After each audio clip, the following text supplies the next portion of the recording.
All right, guys. So since we're talking about Anthony Mackie, I want to talk a little bit about this thing that's popped up, which is something he said on a podcast about the death of masculinity in America. And this was kind of an interesting interview. Anthony Mackie actually said a lot of like silly stuff in it, but he also said some interesting stuff. So it was kind of like the only problem I have with it and taking him seriously is he's both actively a part of and profiting from one of the biggest propaganda arms that did this. Yes, that's what bothers indeed. me about this. And he kind of skirts over the reasoning behind this, but he also doesn't shy away from calling it out. Essentially, what he says is that for the past 20 years, we've been living through the death of the American male, and that they've killed masculinity in our communities. And he kind of talks about the example he sets for his kids and how he teaches them to be men, essentially, and that it's important for men to teach little boys how to be men, because those little boys will then go out and spread that knowledge as well. And he kind of defines masculinity in a very interesting way. He's like, you say, yes, sir, yes, ma'am, no, sir, no, ma'am. You watch out for the people who can't take care of themselves. You take care of your mother, you take care of your father, you take care of your siblings, your children, like all this other stuff. It was a very inspiring kind of take that he had in this podcast. And to me, it kind of inspires a bigger talking point and discussion that I want to have with you guys today, because it kind of goes to all the stories that we're going to be talking about on today's show. So first of all, we talked about how Reacher season 3 is just killing it on Amazon. I think a big reason for that is because it's a very masculine show, and people are starved for like masculine heroes and, big buff guys who do the right thing and, like fight the fights that need fighting and all that stuff, like going back to Schwarzenegger and Stallone back in the 80s. Then you have, stuff like the Captain Falcon box office, which, Marvel has been very feminized over ever since Endgame, right? And people have lost respect for these movies because of that. And then in our next segment, we're going to be talking about Daredevil, which is actually quite a very masculine show. And people who have bought into Disney's downfall have basically written off anything that comes out on Disney because they feminized everything, and they bought into like the feminist agenda and the removal of masculinity as being quote unquote toxic. So I want to have like a little conversation with you guys about the current state of masculinity in Hollywood and how it's actually affecting the bottom line, and audiences are craving more masculine TV shows and Hollywood's just refusing to give it to them. So Smitty, I want to start with you. What's your take on Anthony Mackie's kind of calling out of the lack of masculinity in Hollywood nowadays and teaching that to the youths? I mean, I think it's a fair point. I think that has been missing for a lot of people who are looking for that side. Reacher is pretty much the last show that I see that's pretty much like that. I mean, it's simplistic, right? You just have big buff guy beat people up every episode, and you move on to the next episode, right? And you don't see a lot of shows like that anymore. So yeah, I would agree with him. I don't necessarily agree saying yes or no, sir, is masculine. It's just respectful. But yeah, I completely 100% agree with what he's saying. It should be more of that for people who to be able to teach boys as well as girls as to how they should act. I don't want to be disrespectful to certain people, but how they should respect one another, I guess is what I meant to say. But yeah, I agree with him 100%. Why do you think Hollywood is dragging its feet on, making that type of content for, hyper? Because they don't want to cut off those dollars. They don't want to be like Target or one of those places that getting their legs cut off because they've done the wrong thing. They're just trying to go along with the crowd instead of stand out and make a mistake and cost themselves money, I think. That's what it always Brian, comes down to. I think it's a good point that Hollywood doesn't make movies for men anymore. And that was actually one of my big critiques of what Daily Wire was doing when they started doing like their own movie producing. Was they were doing the same thing that Hollywood was doing with, you know, like female protagonists and all this other stuff, which there's nothing wrong with that. But there seems to be such a gap in the market for movies and TV shows that are just like strictly like masculine. Like they got hot chicks, they got fast cars, they got explosions, and they got like cool dudes running around doing heroic stuff. It feels like there's a huge lack of, I guess you could call it Michael Bay movies or something like that. Explosions in Hollywood right now. Yeah, we need exactly. more Rambos and Commandos now, right? And, yeah, exactly. So what's your take on that, Brian? I mean, I think we do need more of that.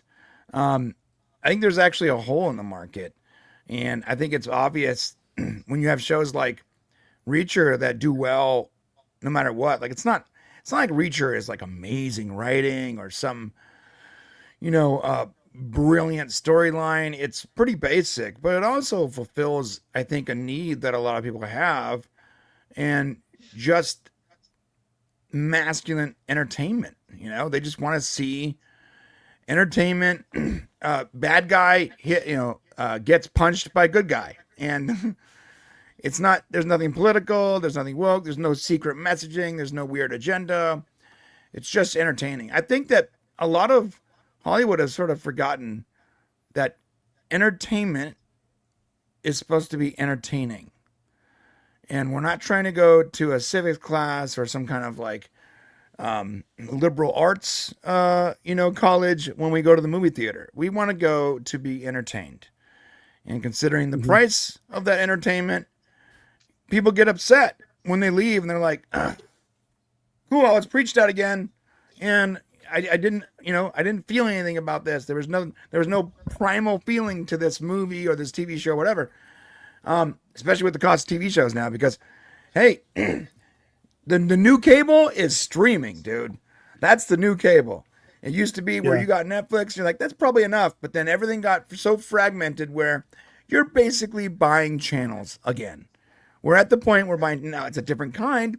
Instead of channels that you can only watch what they're showing you, you can select what you want to watch. I get it. But it's basically new cable. And you're buying premium channels. And those premium channels are called Netflix and Max and Peacock and whatever, right? So because it's so expensive, entertainment needs to be entertaining. And if it's, and I think the audience is responding to the last decade of entertainment not being entertaining. Instead, it's being some kind of like lesson that the audience needs to learn or whatever. I think people are responding, and I think Hollywood is having to respond to that response by, changing course. It's called, and it also helps that I know they're not getting a whole lot of DEI money anymore. Like whatever's going on with that and the ESG scores and whatever, who knows? I mean, in 50 years, we're probably a lot of information is going to come out that we're all going to be not shocked about, but I think the public will. And I think there was a lot of money going around for these like initiatives that is no longer there. So now they have to rely on us, which means they have to actually produce something we want to watch. What people want to watch, that advertisers want to pay for that spot, that kind of stuff. And I think it's going to happen. Dutch, one of the things that strikes me is that, half your audience is men, right? Like 50% of the audience out there is men, and women enjoy masculinity as well. They think it's sexy or like, whatever the case may be. So like, it's not like all women hate masculine stuff. It's like, they'll sit there and they'll watch, they'll complain about Fat Thor when he shows up. He's all out of shape and doesn't look. Or they'll secretly really dig Fat Thor because secretly, bellies are sexy. Big bellies are sexy, guys. So, but if we look back into the heyday of the '80s, where 80s cinema, where it was basically like buff dudes kicking ass, explosions, hot chicks, all that stuff. Well, everyone who lived through that time seems to look back at it and be like, that was like peak cinema. Yeah. And it's like, and it feels like Hollywood has gotten so far away from that because it's gotten feminized. It's gotten like, taken over by, third grade feminists or like whatever the case may be. So what do you think is the path back to success for Hollywood if they were to embrace the masculine? First off, I'm going to say Reacher would not be nearly as successful if Reacher was being played by a shrimpy little, skinny dude. People want to see their superheroes big, buff, and superheroic. And, I feel like the last 10 years, 12 years, whatever, there's been this real weird movement in entertainment. And it's not just in Hollywood. I call it the wussification of culture almost. And it's in our TV, it's in our movies, it's even in our sports. You get, I like my sports, but I was just watching, I got the hockey game, the Golden Knights game's on here next to me over here. And I just watched a hockey fight between Keegan Colasar and, on the Knights and some other guy from Buffalo, but it was awesome. They're out there, they're just beating the crap out of each other and the crowd's going crazy, smashing on the thing, and my heart rate's going up a little bit. I'm going, yeah, kick his ass, in my brain. You guys probably saw me doing this thing. And it was awesome. And it was a very perfect timing because it's kind of a masculine thing that people want to see. People watch hockey because they want to see hockey fights. They want to see people getting smashed up against the boards. They want to see masculine things. They watch sports for these kind of things. There's a reason the NBA is in its lowest ratings time ever in the existence of the league, is because you got these players who are a bunch of pussies out there who are worried about load management and they don't want to play because they got a sprained pinky and they can't shoot just right. That's just not how things were when I was brought up. You played through your little injuries. You weren't a wussy. You didn't worry about things to this made up load management bullshit. And we liked our entertainment the same way. We liked our Rambo movies with our buff dudes and machine guns.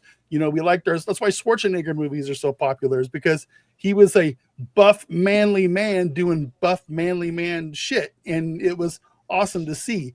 And it's Van Damme, same kind of movie, same kind of thing.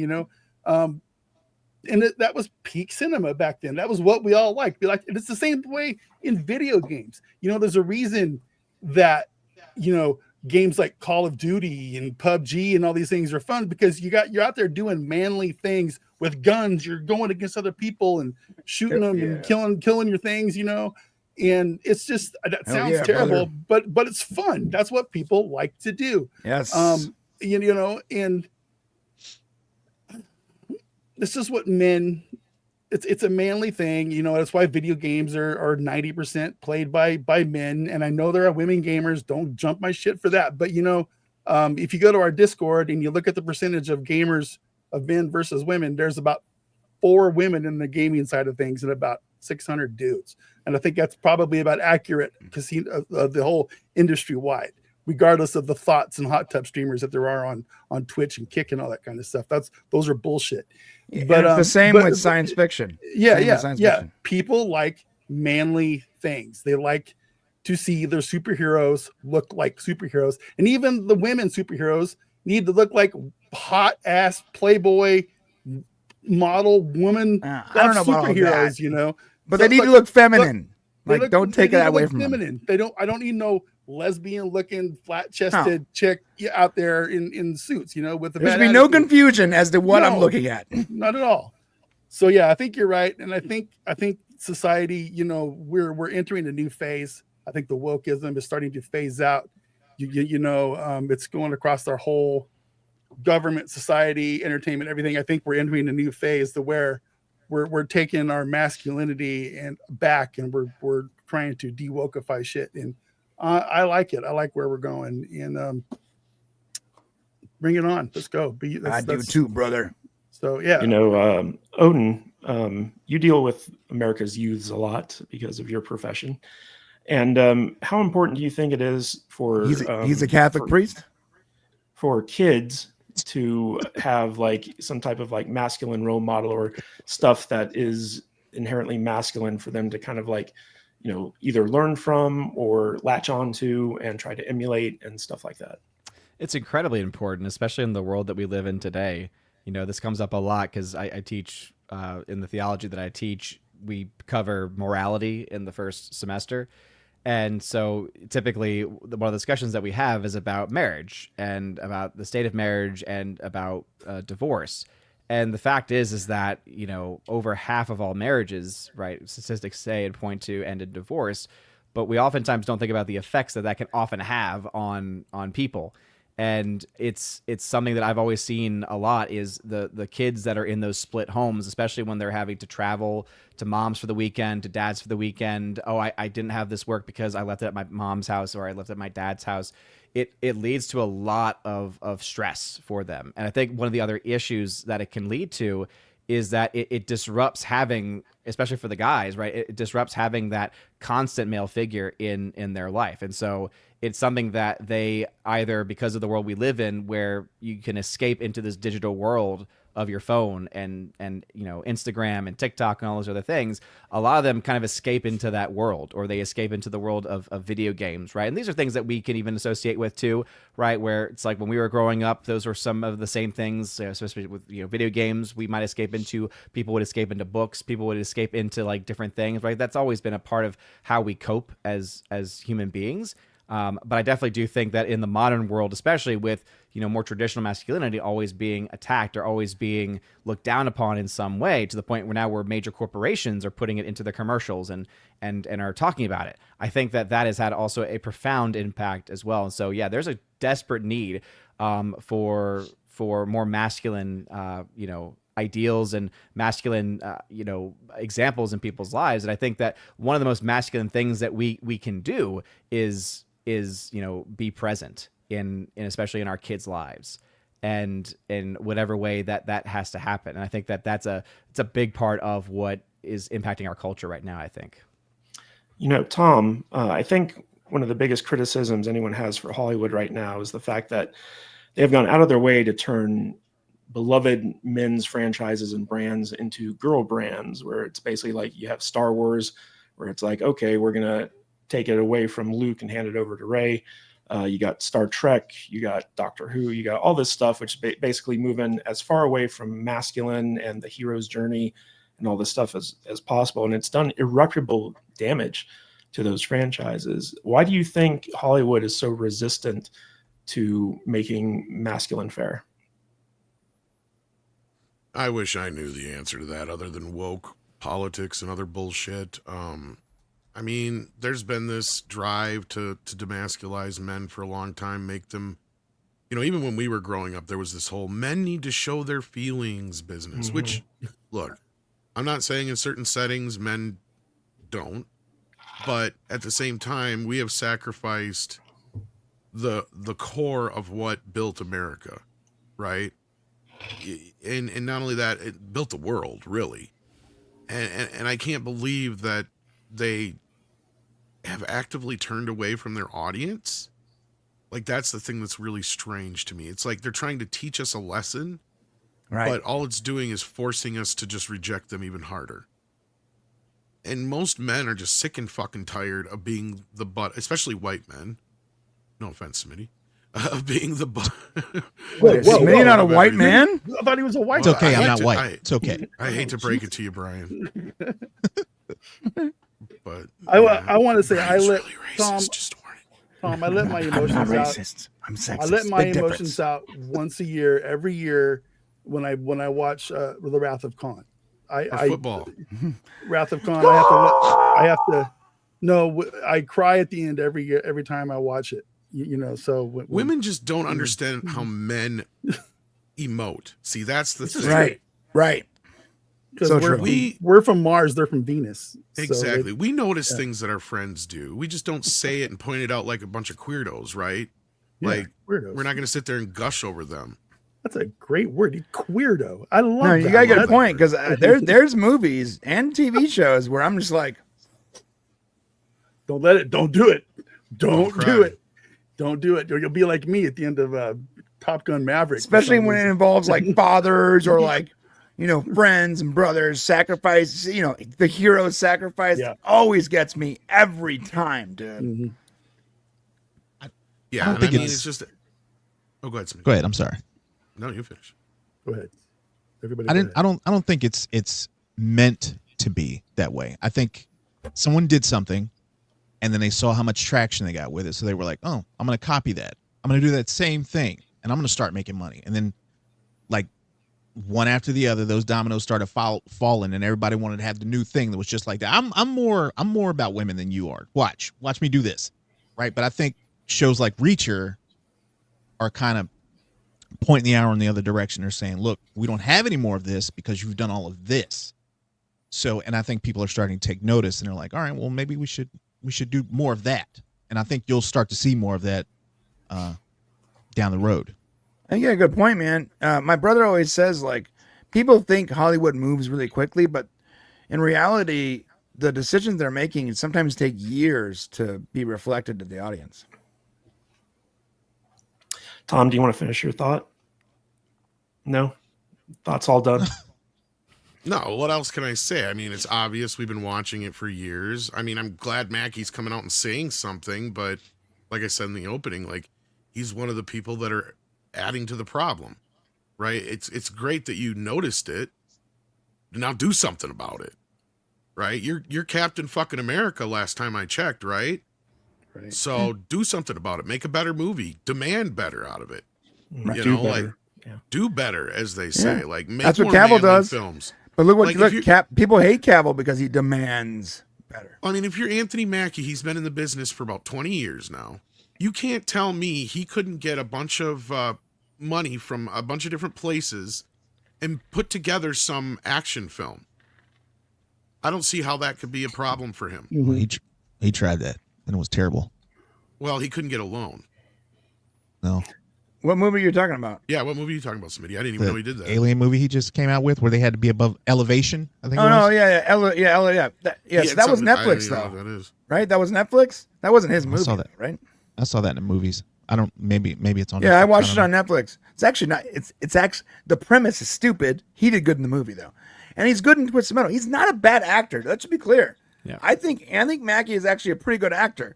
I love Twisted Metal. I like him as the Falcon. I genuinely like his acting. I liked him in Altered Carbon, even though I probably shouldn't have, because the first season was way better. So good.